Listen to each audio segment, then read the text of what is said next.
कि at equilibrium the height of this water column becomes constant and जिस rate में water inlet से आ रहा है, ये इनलेट है, उसी रेट से वाटर आउटलेट से बाहर भी जा रहा है, it is going out. So when R1 is equal to R2, जब ये दोनों रेट इक्वल हो जाएंगे तभी आपका हाइट कांस्टेंट हो जाएगा. ठीक है, इसी कंडीशन को when R1 is equals to R2 means rate of water incoming and rate of water going out are equal, that stage is defined as equilibrium. Next thing is at equilibrium the height of water is constant, but is the water inside this bucket or inside this container static? क्या ये water static हो चुका है? No, क्योंकि आपका height constant हो सकता है बट वाटर कंटिन्यूअसली फ्लो हो रहा है, जो वाटर अंदर आ रहा है वैसे ही वाटर बाहर भी जा रहा है. सो इसीलिए इक्विलिब्रियम पर फ्रॉम एन आउटसाइड, बाहर से देखने पर ऐसा लगता है कि रिएक्शन जो है वो आपका स्टॉप हो चुका है. This is a very important feature of equilibrium कि इक्विलिब्रियम पे अगर कोई एक ऑब्जर्वर उस रिएक्शन को देख रहा है तो उसे ऐसा लगेगा कि रिएक्शन जो है वो स्टॉप हो चुका है, बट एक्चुअली इक्विलिब्रियम पर रिएक्शन कभी भी स्टॉप नहीं होता.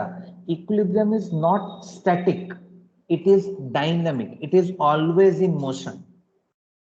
तो हमें पता क्यों नहीं चल रहा है कि मोशन में है? हमें पता क्यों नहीं चल रहा है? क्योंकि जैसा हमने कहा कि जिस रेट में पानी अंदर आ रहा है उसी रेट से पानी बाहर भी तो चला जा रहा है. तो इसीलिए हमें इसमें कोई भी चेंज नजर नहीं आता. And because there is no change, that is why the equilibrium seems to be static, but it is not static, it is dynamic. तो ये हम उसके कैरेक्टरिस्टिक फीचर में लिखेंगे कि equilibrium is not static, it is dynamic in nature.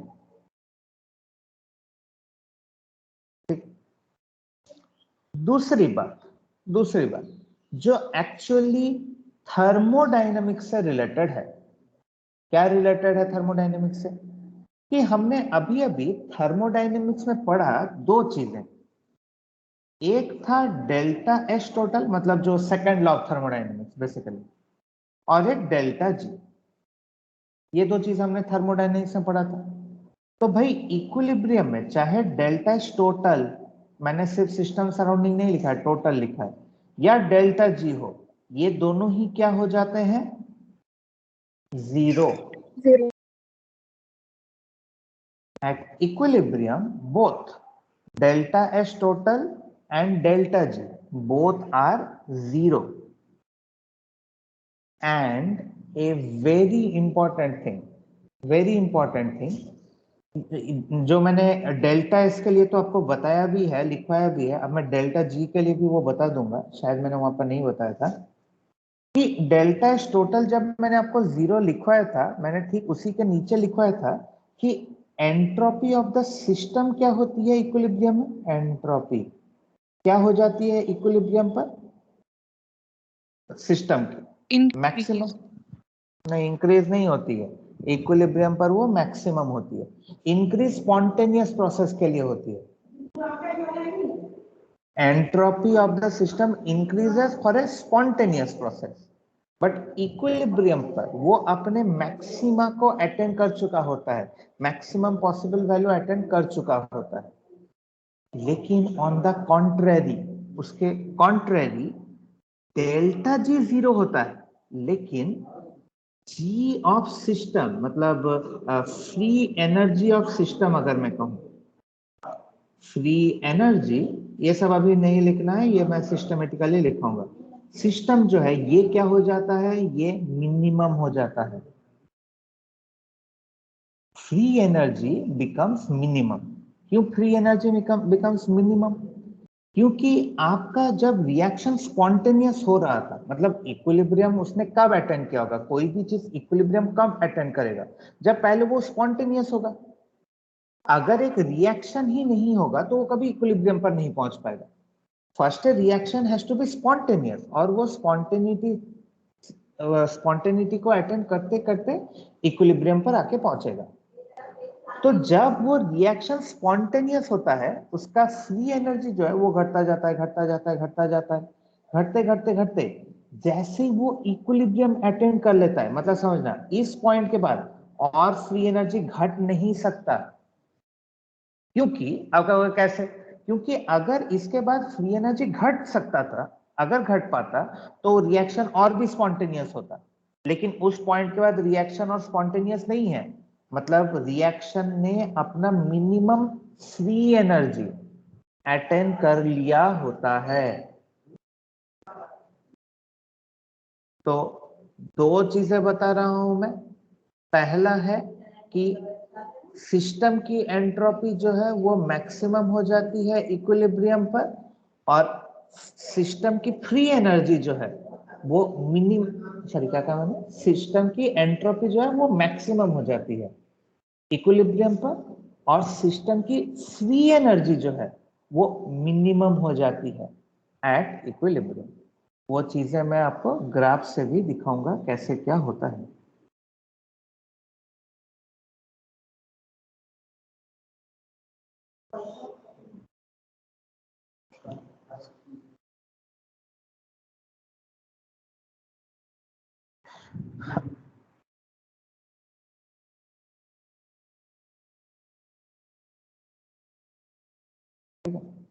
So these are the characteristics of reversible reaction. तो reversible reaction में हम अब और वैसे कैरेक्टरिस्टिक्स नहीं कहेंगे, reaction does not go to completion, ठीक है।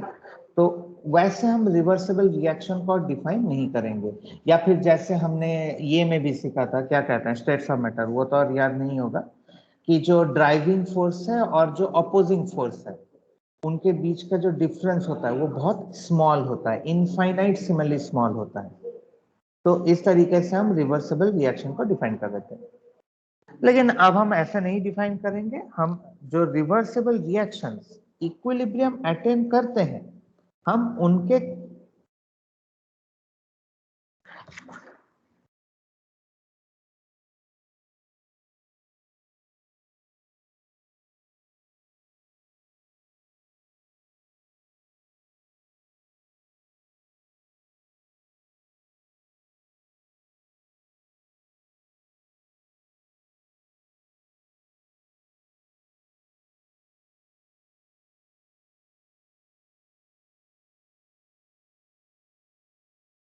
हाँ, सो जो इक्विलिब्रियम है ये सिर्फ रिवर्सिबल रिएक्शन में ही अटेन हो सकता है। A irreversible reaction can never attain equilibrium, ठीक है। तो पहले हम उसी से शुरू करेंगे कि लिखें पहले।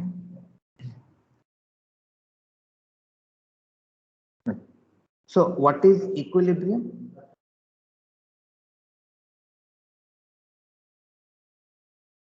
Equilibrium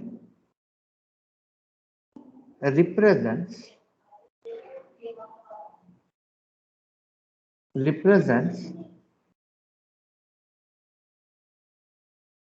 state of a process, state of a process in which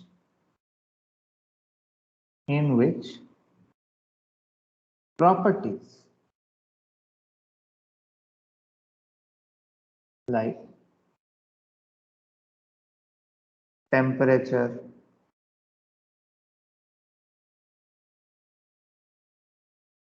pressure or concentration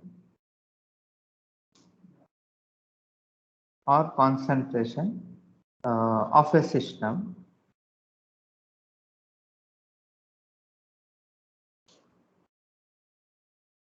does not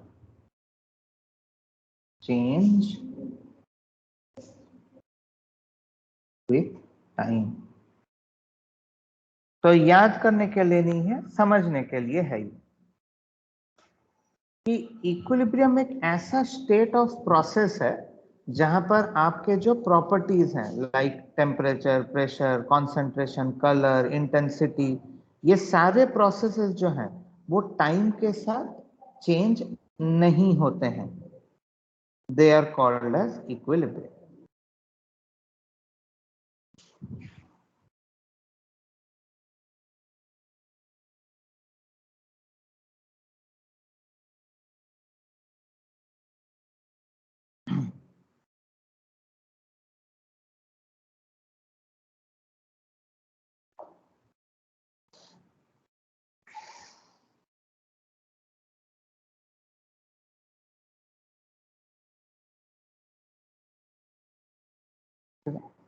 next point में लिखे हैं कि equilibrium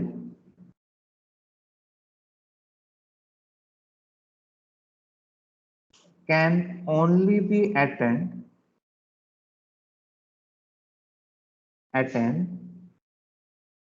in reversible processes। Reversible processes मतलब जो रिवर्सिबल रिएक्शन है या जो रिवर्सिबल प्रोसेसेस हैं, सिर्फ उन्हीं में इक्विलिब्रियम अटेन हो सकता है। इरिवर्सिबल प्रोसेस में इक्विलिब्रियम कभी भी अटेन नहीं हो सकता। और जब हम रिवर्सिबल प्रोसेस कहते हैं तो इसको रिप्रेजेंट कैसे किया जाता है? So let's say a plus b, तो रिवर्सिबल के लिए ये साइन यूज किया जाता है c plus d. This double headed arrow, जब भी ये डबल हेडेड एरो यूज किया जाता है तो ये एक रिवर्सिबल प्रोसेस को रिप्रेजेंट करता है। अगर हम ऐसे एरो देते हैं, जब भी हम रिएक्शन में ऐसे एरो देते हैं तो ये है irreversible and this is reversible. तो सिंबल आपको पहचान में आना चाहिए। तो अभी तक कोई ज्यादा हमने क्रिटिकल बात नहीं की। दो चीजें हमने लिखा कि एक तो ये रिवर्सिबल रिएक्शन में ही इक्विलिब्रियम एस्टेब्लिश हो सकता है, और दूसरा कि इक्विलिब्रियम पर ये जो आपके प्रॉपर्टीज हैं, ये जो आपके प्रॉपर्टीज हैं, they do not change with time.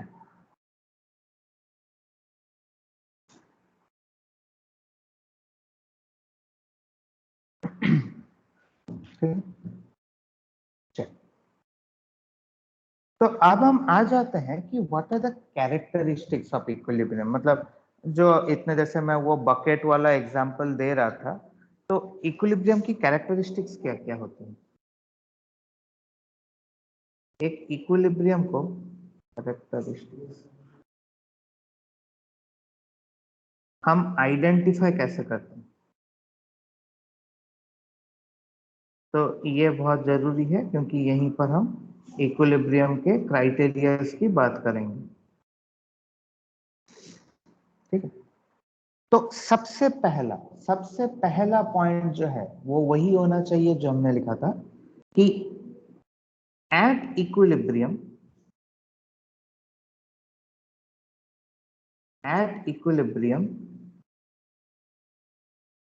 rate of forward reaction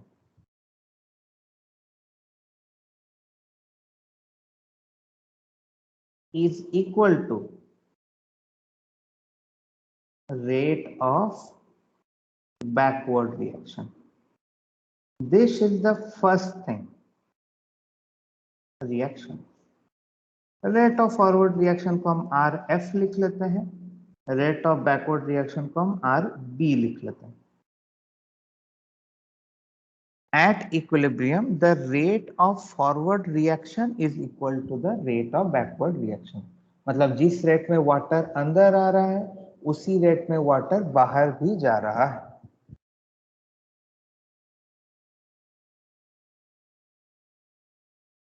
second characteristics feature, ठीक है। तो वही एग्जाम्पल अगर ध्यान में रखेंगे तो उसी के बेसिस पे ही मैं सारे कैरेक्टरिस्टिक्स लिखूंगा। जैसे तो हमने क्या देखा कि अगर दोनों तरफ वाटर के फ्लो का जो रेट है अगर वो इक्वल हो जाता है then what happens, then the height of water does not change और the column height of water does not change, है या नहीं? तो इसका मतलब कि क्या होगा कि ऑल measurable properties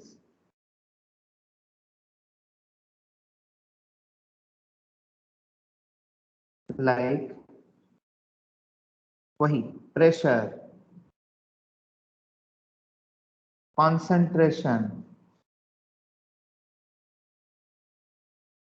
आप डेंसिटी कह सकते हो,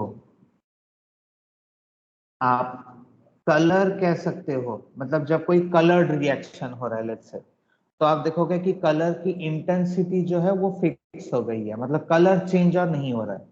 पहले एक दूसरा कलर था, रिएक्शन होते होते एक दूसरे कलर पर वो पहुंचा और वहीं पर उसकी कलर फिक्स हो गई।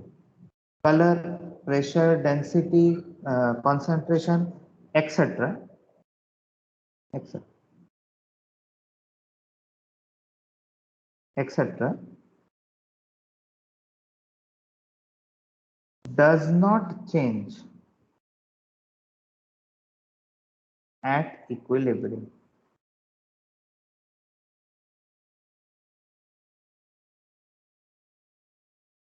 All these properties become constant at equilibrium.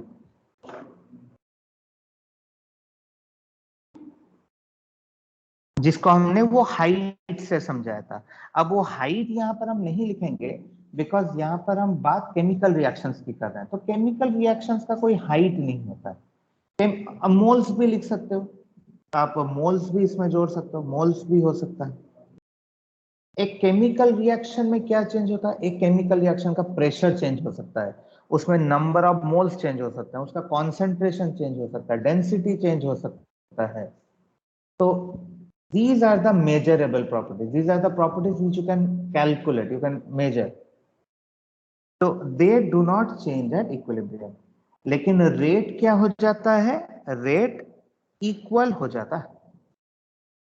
अच्छा, तीसरा चीज मैंने आपको क्या बताया कि अब फ्रॉम एंड आउट से जैसे कह रहा हूं कि मोल्स फिक्स हो गए, मतलब जैसे आपका इक्विलिब्रियम अटेंड हो गया, आपके मोल्स कांस्टेंट हो गए, तो आपको ऐसा लगेगा कि रिएक्शन और नहीं हो रहा है, रिएक्शन बंद हो चुका है। भाई ए के जितने मोल्स होने थे वो फिक्स हो गए, बी के जितने मोल्स होने थे वो फिक्स हो गए। तो इसका मतलब ऐसा लगेगा कि रिएक्शन बंद हो चुका है, बट नो। थर्ड पॉइंट में वही लिखेंगे कि equilibrium, equilibrium is always dynamic, और डायनामिक का मतलब है इन मोशन, मतलब रिएक्शन हमेशा चल रहा है, रिएक्शन बंद नहीं हुआ है, रिएक्शन कंटिन्यूअसली चालू है।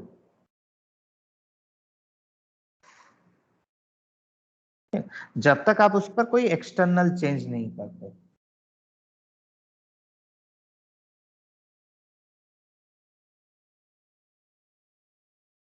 Fourth characteristics,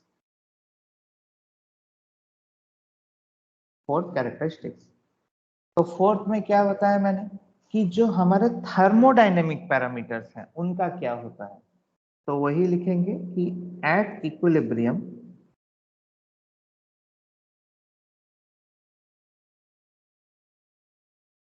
delta S universe या डेल्टा एस टोटल इज 0, और ब्रैकेट में वही लिखेंगे कि द एंट्रोपी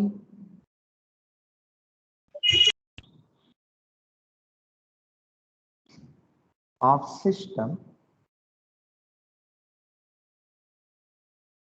इज मैक्सिमम।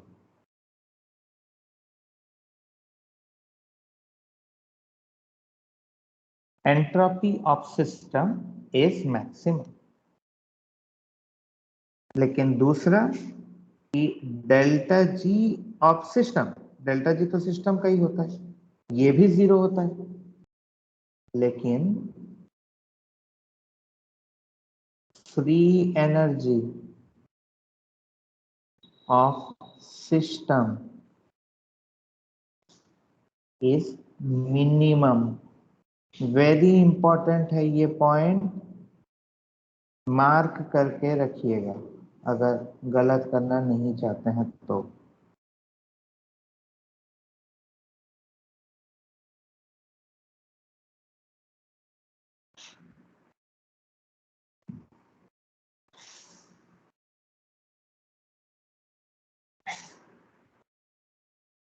ठीक है, तो डेल्टा एस का भी क्या होता है हमने बता दिया, और डेल्टा जी का भी क्या होता है हमने बता दिया।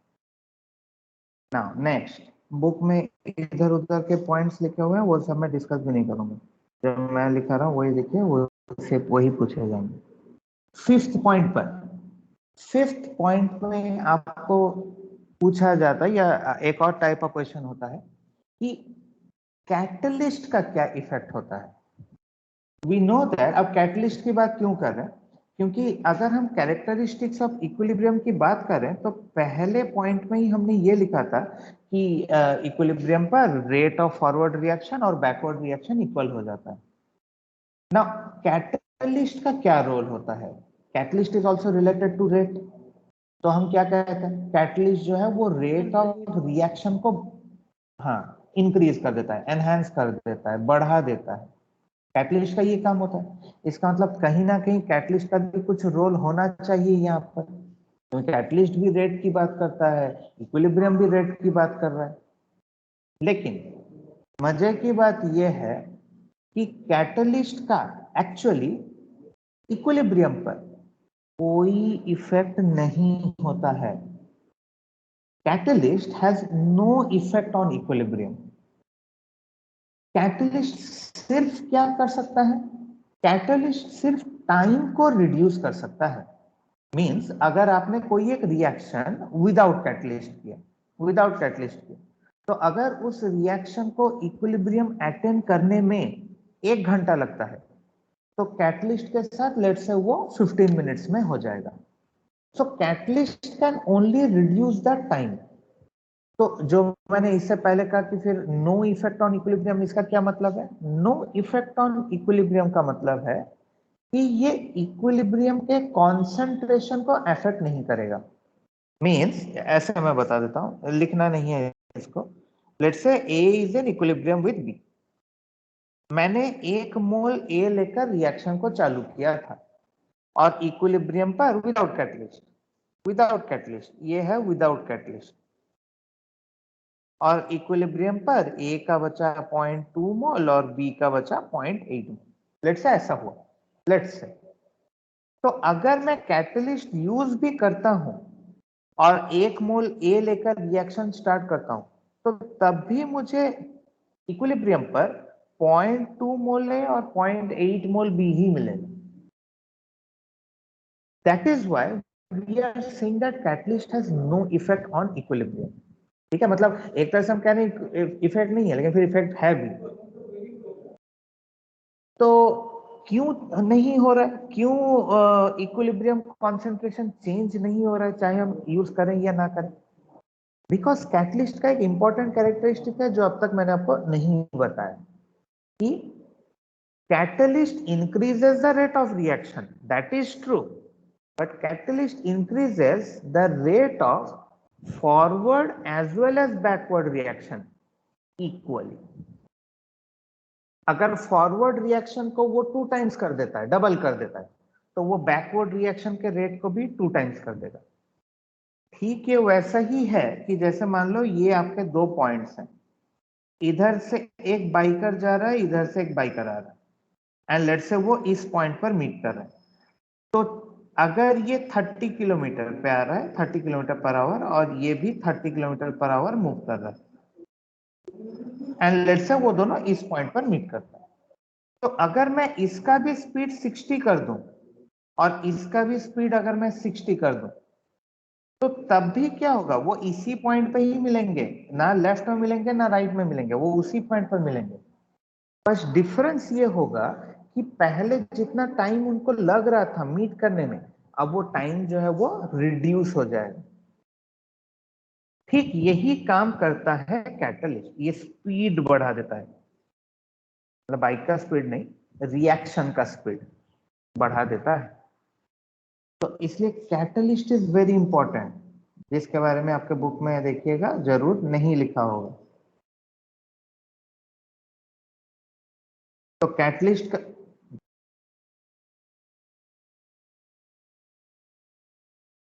तो कैटलिस्ट में ये लिखेंगे कि catalyst has no effect on pressure और concentration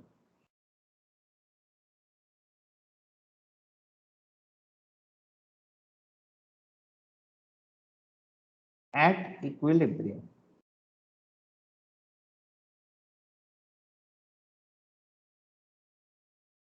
Catalyst has no effect on pressure or concentration at equilibrium, लेकिन इतना नहीं, it increases, ये ज्यादा इंपॉर्टेंट लाइन है, it increases the rate of forward reaction, RF लिख रहा हूं शॉर्ट में, it increases the rate of forward reaction and rate of backward reaction, कैसे?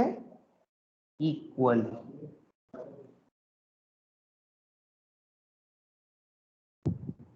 ये ज्यादा इंपॉर्टेंट लाइन है।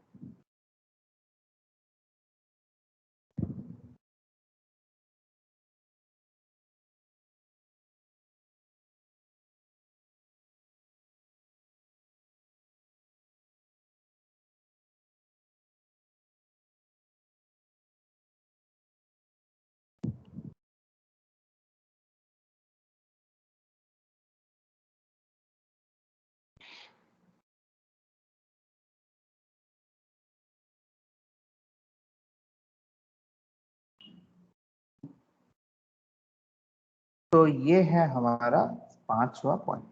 और एक लास्ट पॉइंट बस लिख लो, कोई वैसे इंपॉर्टेंट नहीं है ये उतना, इसलिए ये बेकार का पॉइंट है, लास्ट के लिए मैंने ले रखा है कि ये जनरली ना आप देखोगे, जो हम केमिकल इक्विलिब्रियम पढ़ेंगे, क्योंकि यहाँ पर हम केमिकल इक्विलिब्रियम को डिस्कस कर रहे हैं, तो आप देखोगे जनरली इस केमिकल इक्विलिब्रियम में कोई ना कोई एक रिएक्टेंट या प्रोडक्ट जनरली वो गैस होता है।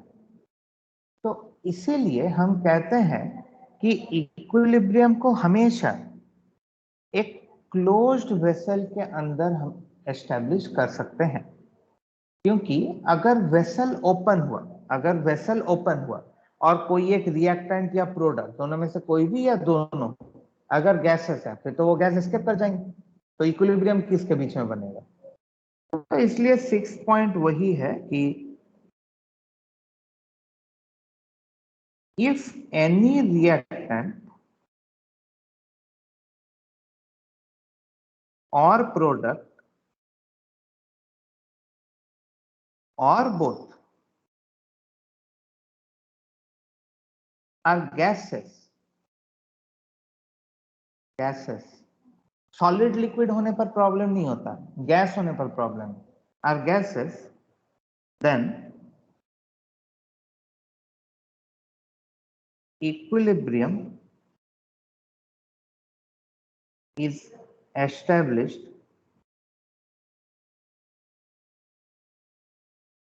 in a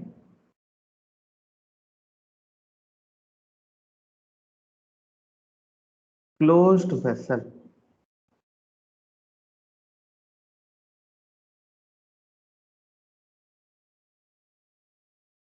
Then equilibrium is established in a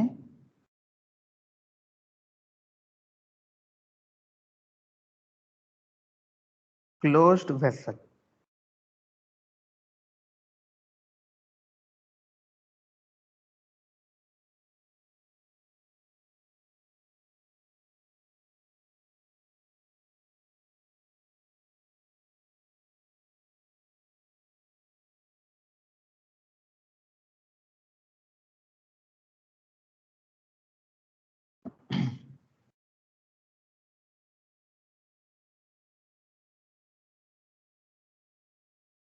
ठीक है, तो देख लीजिए ये सारे, एक बार सारे कैरेक्टरिस्टिक्स, 6 कैरेक्टरिस्टिक्स पढ़ लीजिए और बताइए कि समझ में आया या नहीं।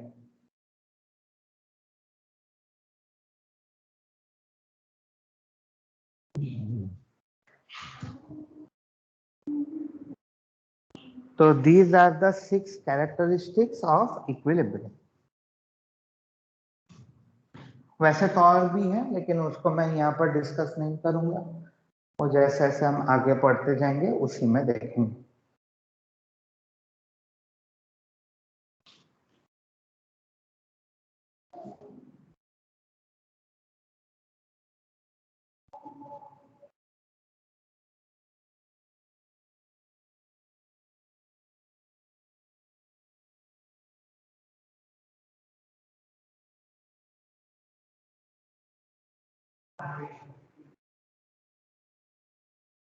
आया समझ में?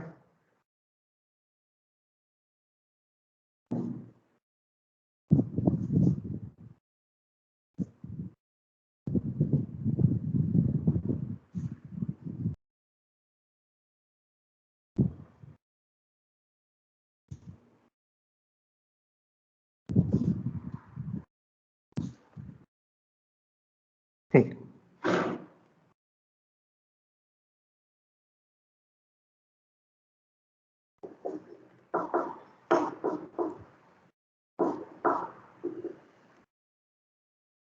Any doubt? No sir.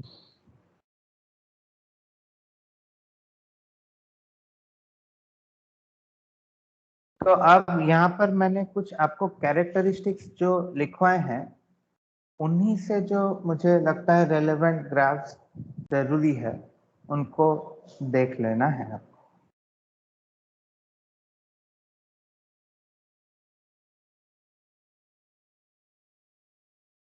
तो पहला ग्राफ हम देखेंगे between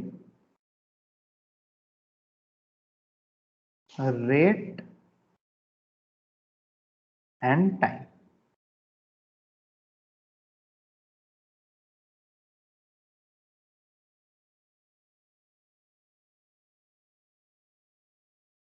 The first plot is between rate and time.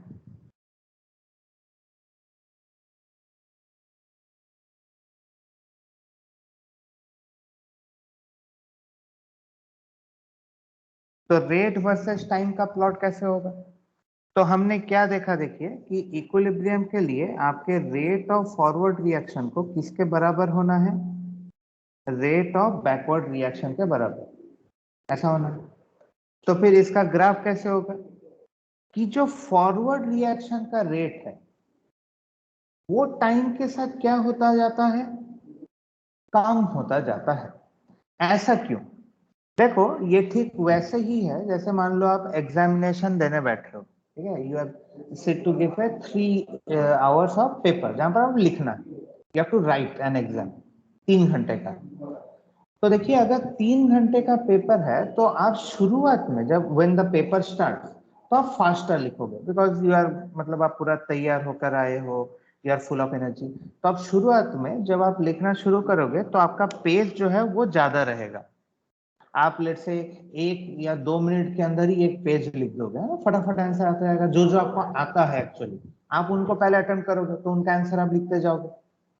तो इनिशियली आपका रेट जो है वो फास्ट होगा, लेकिन जैसे जैसे 1 घंटा पेपर बीत जाएगा, 1.5 घंटा पेपर बीत जाएगा, तो आप देखोगे जो आपको क्वेश्चन मतलब अच्छे से आते थे तो आपने उनको अटेम्प्ट कर लिया, प्लस आप थकते भी जाओगे, जितना लिखोगे you will get tired also. तो आपका स्पीड जो है वो धीरे धीरे कम होता जाएगा, और फिर वो क्वेश्चन आने लगेंगे जिनके ऊपर आप 100% श्योर नहीं हो, या 80% श्योर हो, या 70% श्योर हो, वो वाले क्वेश्चन आते जाएंगे। तो इसीलिए आप देखोगे कि इनिशियली आपका जो स्पीड है वो ज्यादा होता है, और जैसे जैसे आपका टाइम बीतता जाता है आपकी स्पीड जो है वो कम होती जाती है। Same happens with the reactant also.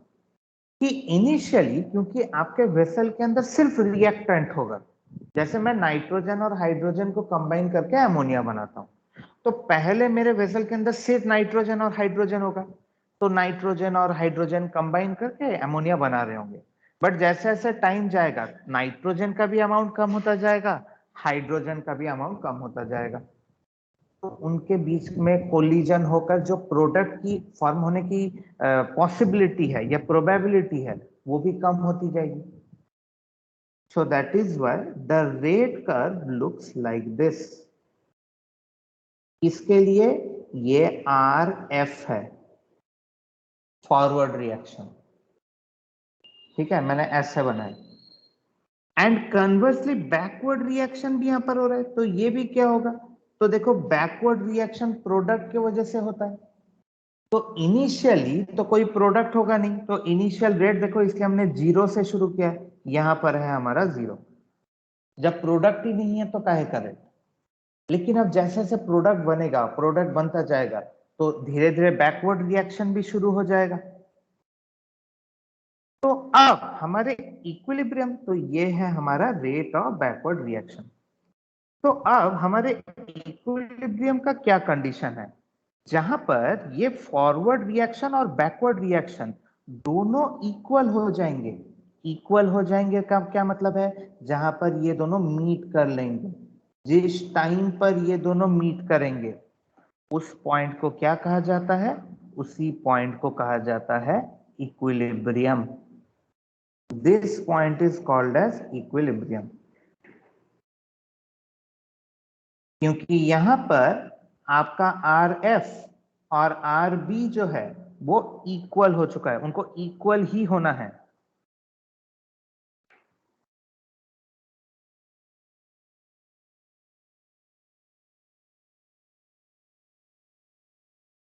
ठीक है, this point is called as या डिफाइंड एज इक्विलिब्रियम। आया समझ में रेट का कर्व? Yes, sir. लेकिन जो दूसरा कर्व है वो अब interesting,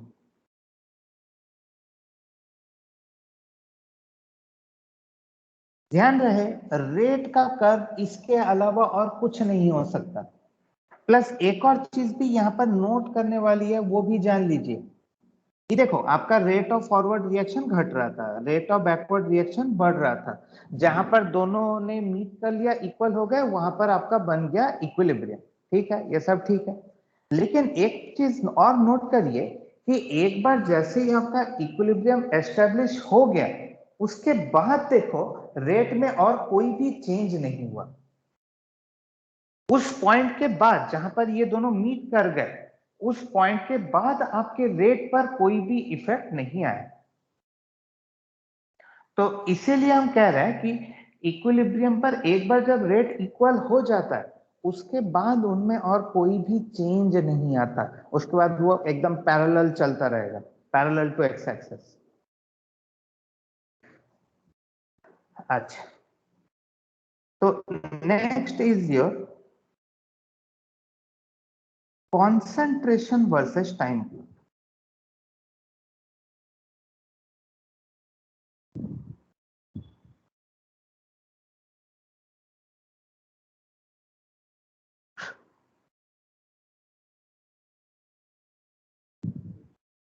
concentration versus time plot. तो कॉन्सेंट्रेशन और टाइम प्लॉट का भी क्या होगा, तो अगर हमारे पास कोई एक रिएक्शन है ना, ऐसा कोई एक रिएक्शन मान लेते हैं, ए इक्विलिब्रियम विद, तो A is your reactant, B is your product. तो यहां पर भी अगर आप देखोगे या सोचोगे तो आपका रेट मतलब रेट का जैसे कर्व हुआ था ना, कॉन्सेंट्रेशन का कर्व वैसा ही होना चाहिए, बट वैसा होगा नहीं हमेशा। देखिए यहाँ पर एक मिथ होता है, क्योंकि इस पर ज्यादा कर्व भी नहीं दिया जाता है, इसलिए जब एग्जाम में पूछ लिया जाता है तो कुछ नहीं समझ में आता है कि क्या होगा। देखो क्या, अच्छा आप शायद सोच रहे होंगे कि कंसंट्रेशन का कर्व भी वैसा ही होना चाहिए, तो ऐसा मैंने बनाया। और ये मतलब ये ए का कॉन्सेंट्रेशन है रिएक्टेंट का, तो रिएक्टेंट का कॉन्सेंट्रेशन टाइम के साथ घटता है, और ये प्रोडक्ट का कॉन्सेंट्रेशन है बी, कॉन्सेंट्रेशन इसलिए स्क्वायर ब्रैकेट यूज किया जा रहा है, वो टाइम के साथ बढ़ेगा, और जहां पर वो इक्वल हो जाएगा इस पॉइंट पर जहां पर वो मीट कर जाएंगे, तो ये हो गया हमारा equilibrium. Equilibrium but this is a myth, मतलब इक्विलिब्रियम मतलब कॉन्सेंट्रेशन टाइम प्लॉट का जो कर्व ऐसा होगा, ये एक मिथ है। क्यों, मैं बता रहा हूं, पूरा इसका ये देख लीजिए, फिर मैं डिफरेंस भी बता रहा हूं क्या डिफरेंस है। अच्छा, मैंने एक और प्लॉट भी बनाया, लेट्स से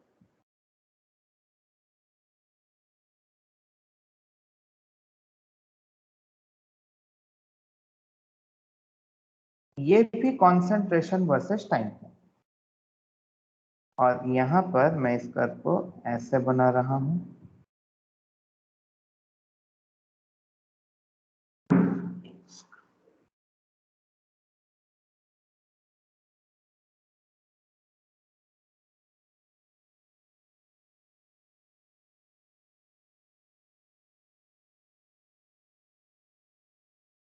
अच्छा, मुझे बताओ तो क्या ये इक्विलिब्रियम होगा या नहीं? क्या ये ग्राफ इक्विलिब्रियम के लिए सही है? No sir. नहीं, लेकिन ये कर्व भी इक्विलिब्रियम को रिप्रेजेंट करता है। This is also equilibrium. एक और बनाता हूं, इसलिए मैंने कहा ना, ये कर्व बुक में नहीं दिया होता है, लेकिन इसका समझना बहुत जरूरी है, इसको समझना। अच्छा, एक और कर्व भी मैं दिखा रहा हूँ।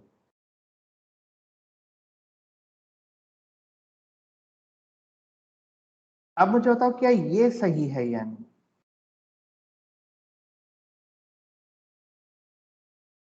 क्या ये इक्विलिब्रियम को रिप्रेजेंट करेगा क्या?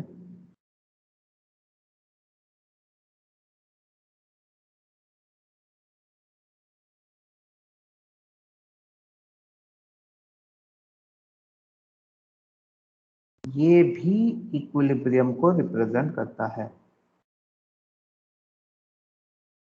मतलब ये जो टाइम होगा जहां पर मैंने ये डॉट डॉट लाइन बनाई, ये तीनों ही इक्विलिब्रियम को रिप्रेजेंट करते हैं।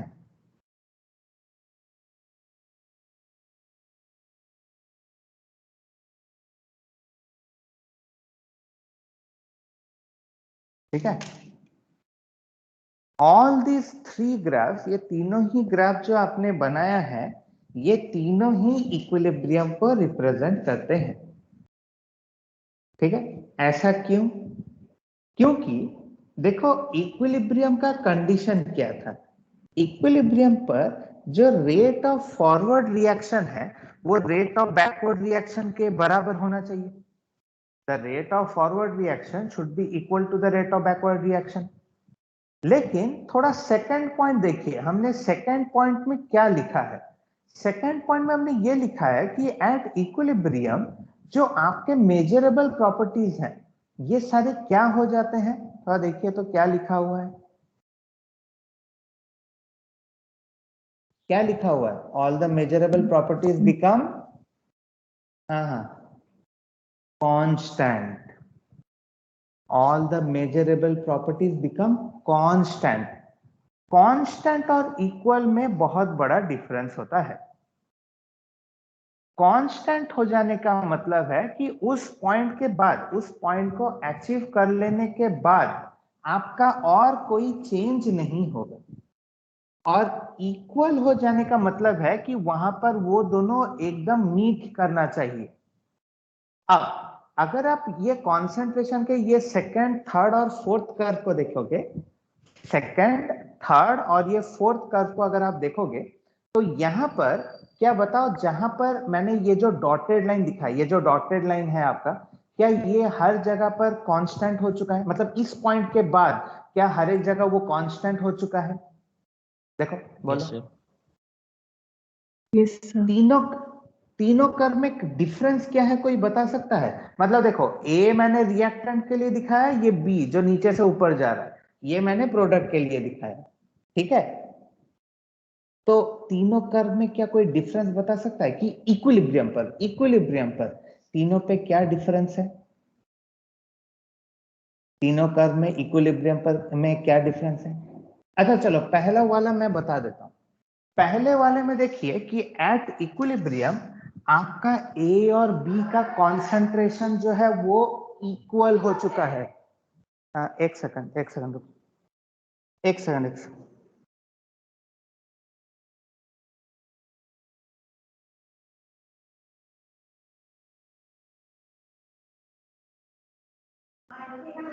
तो फर्स्ट कर्व में मतलब पहले कर्व मतलब इसमें क्या मैं कह सकता हूं कि इक्विलिब्रियम पर concentration of A is equal to concentration of B, ऐसे बोल सकता हूं?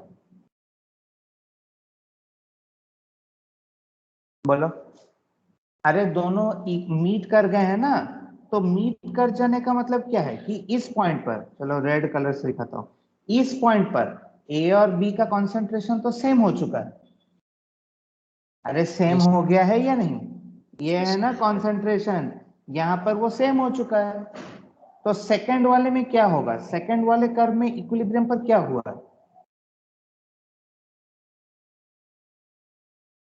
क्या हुआ है इक्विलिब्रियम पर?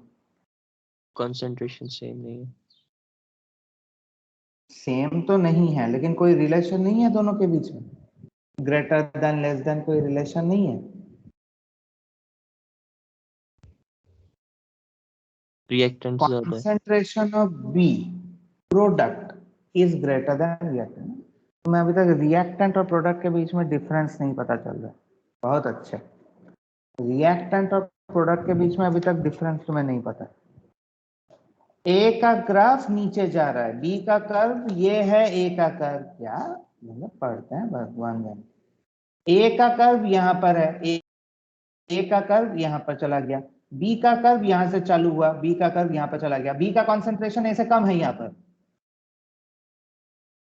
और यहां पर ए का कॉन्सेंट्रेशन बी से ज्यादा है। आप लोगों को पूछना भी मुश्किल है, ऐसा आंसर देते हो ना दिमाग घूम जाएगा।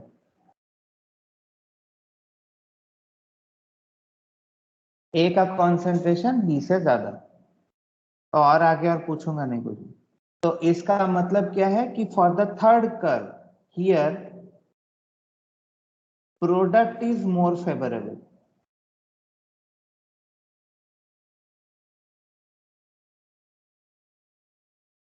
इसलिए इक्विलिब्रियम पर बी का कॉन्सेंट्रेशन ए से ज्यादा है, लेकिन ये फोर्थ कर्व में यहां पर रिएक्टेंट इज मोर फेवरेबल, मतलब ये रिएक्शन बैकवर्ड डायरेक्शन में ज्यादा फेवरेबल है। हाँ ये सब ऐसे ही पूछेगा और ऐसे बताते रहिए, सेम नहीं है।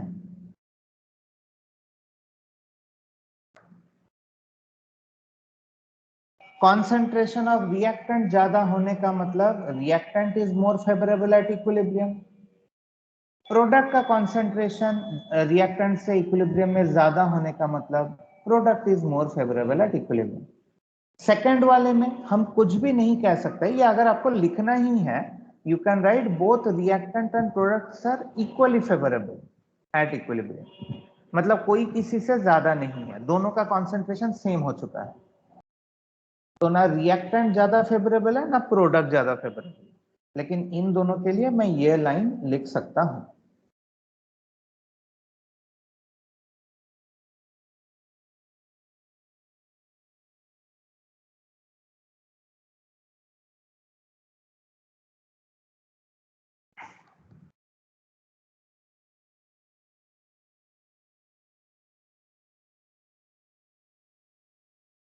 So these are the curves of rate and concentration with time,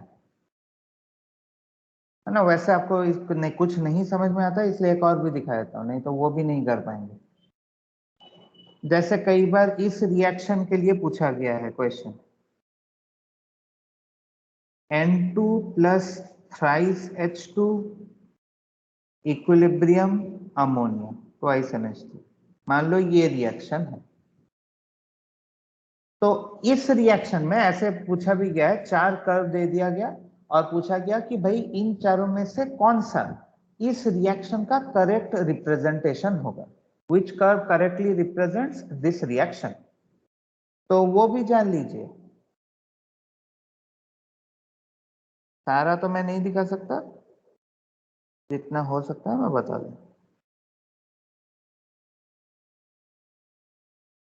तो इधर रखा मैंने कॉन्सेंट्रेशन, इधर रखा मैंने टाइम। लॉजिकली सोचना है, हमें पता नहीं है कि ये रिएक्शन कैसे होता है, बट हमें लॉजिकली सोचना है। लॉजिकली क्या सोचना है कि भाई यहां पर मेरे पास 2 रिएक्टेंट है, I have 2 reactants and I have 1 product. तो फिर अगर 2 रिएक्टेंट है, रिएक्टेंट सेम तो नहीं है ना, रिएक्टेंट तो 2 अलग अलग है ना, तो दोनों का कॉन्सेंट्रेशन घटेगा बट अलग अलग रेट से। तो नाइट्रोजन का कर्व अगर मैं ऐसे बनाता हूं, लेट से ये अगर कॉन्सेंट्रेशन ऑफ नाइट्रोजन को रिप्रेजेंट करता है ऐसे, तो हाइड्रोजन का कॉन्सेंट्रेशन कैसे रिप्रेजेंट होगा, लाइक दिस।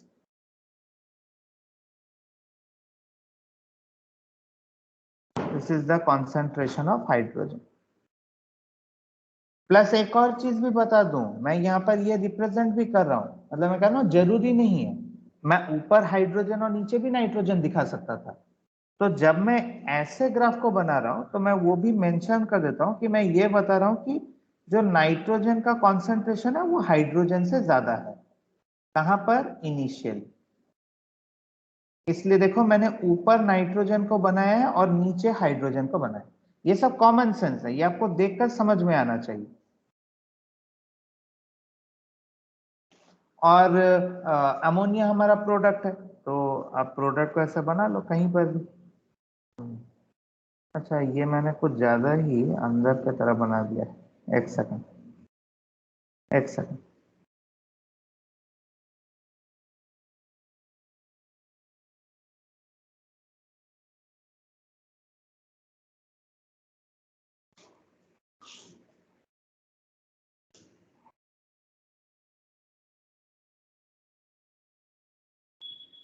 ऐसे मैंने बना, तो this curve represents the concentration of ammonia. वो कहीं पर भी हो सकता था, मैंने ऐसे बना।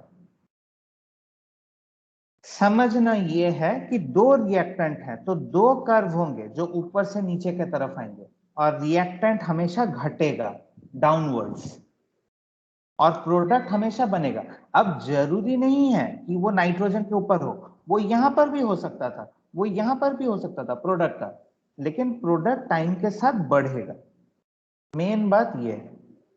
तो your curve should look something like this. तो इस तरीके से क्वेश्चन पूछे जाते हैं। कई बार आपको क्या करेगा, रिएक्टेंट का कर्व ऐसे दिखा देगा, रिएक्टेंट का। ये कभी भी रिएक्टेंट का कर्व नहीं हो सकता, क्योंकि रिएक्टेंट हमेशा टाइम के साथ घटता है, बढ़ता नहीं। तो ये छोटी छोटी चीजें ध्यान में रखनी है, ऐसे ही छोटी छोटी चीजें गलत हो जाएंगी। ठीक है। अच्छा, तो मुझे एक और बस आखिरी बताना है, तो उसके बाद ये कर सकते हैं। एक बस मुझे आखिरी कर दिखाना है, हो गया ये वाला था, तो बताओ।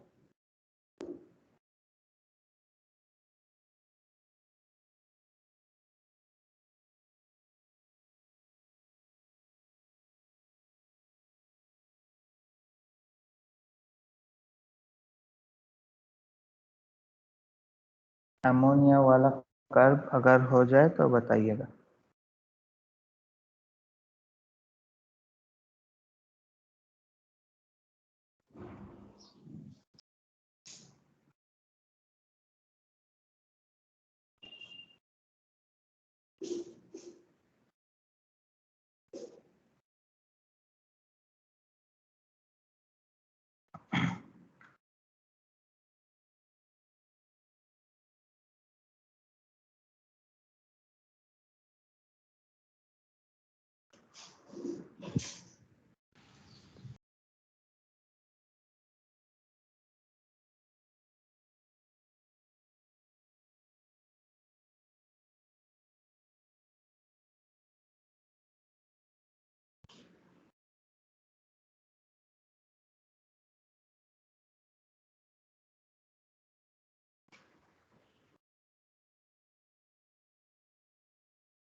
हुआ।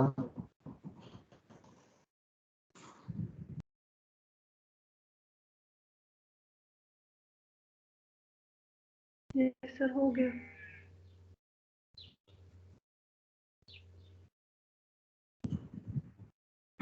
So these are all concentration versus time plots.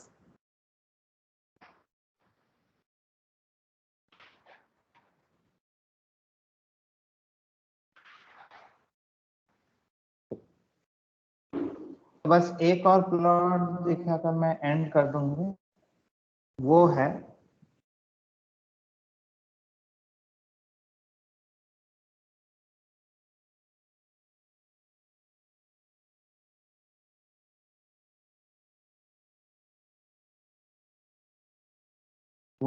आपके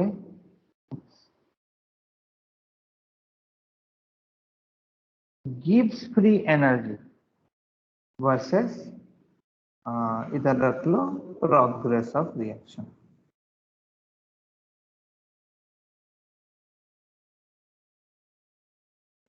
गिब्स फ्री एनर्जी का प्लॉट।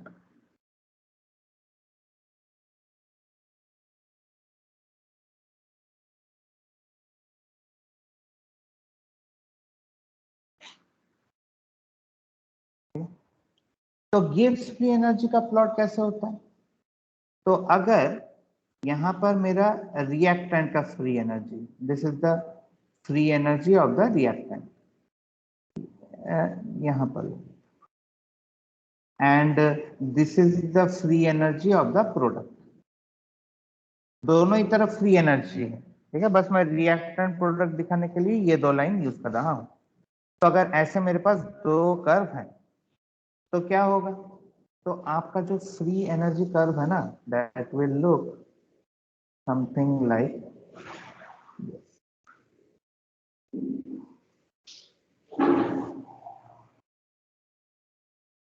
यहां पर जहां पर आपका फ्री एनर्जी मिनिमम हो जाएगा, ये रिप्रेजेंट करेगा इक्विलिब्रियम को।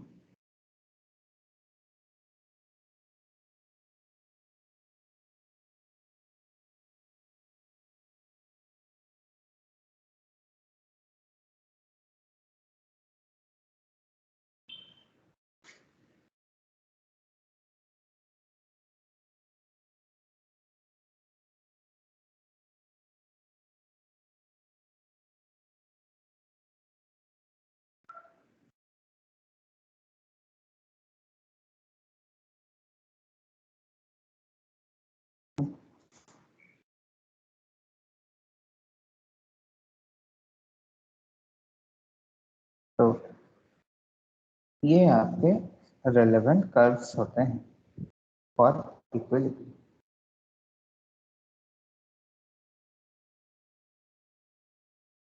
तो नेक्स्ट क्लास सेक्शन है थर्मोडायनेमिक्स का सेक्शन है, फिर से आपने वही शुरू कर दिया और देखना कितना प्रॉब्लम होगा। अब मैं डेली इक्विलिब्रियम भी तेज पढ़ाऊंगा और एक्सरसाइज भी करूंगा, मैं देखता हूं आप कैसे कोप अप करते हो। ठीक है, you have bought it on yourself. अब मैं दोनों ही करवाऊंगा और तेज तेज कराऊंगा। इक्विलिब्रियम भी फर्स्ट करूंगा जब तक थर्मोडायनेमिक्स का असाइनमेंट खत्म होगा, आपका इक्विलिब्रियम चैप्टर खत्म हो गया होगा। अब आप उसको लेकर ऐसे ही करते रहो, ठीक है। तो 15 दिन अगर जो आपने छुट्टी मारा है, अब ये चलता रहेगा वैसे। नेक्स्ट क्लास सेक्शन है और सेक्शन भी कंप्लीट मैं डिस्कस करूंगा, उसके बाद इक्विलिब्रियम भी कराऊंगा। ओके।